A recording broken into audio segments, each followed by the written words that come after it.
नमस्कार, मी वैष्णवी. आपण पाहतात Indian TV news. Indian TV न्यूजच्या बुलेटिन मध्ये आपले स्वागत आहे. चला तर नजर टाकूयाच्या काही विशेष घडामोडींवर. पत्रकार तसेच इंडियन टीव्ही न्यूजचे संपादक महादेव पंजाबी यांचा वाढदिवस मोठ्या उत्साहात साजरा करण्यात आला.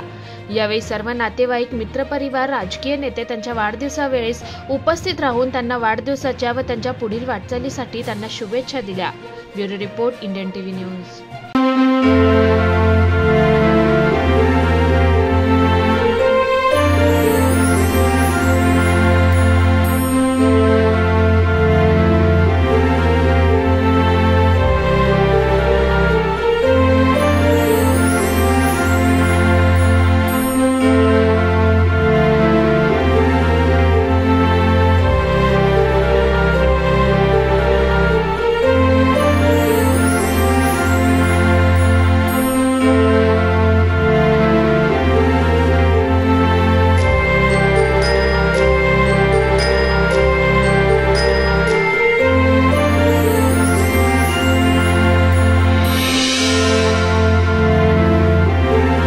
Indian TV news. तुम्हाला आमच्याशी संपर्क साधायचा असल्यास स्क्रीनवर दिलेल्या क्रमांकाशी संपर्क साधू शकतात.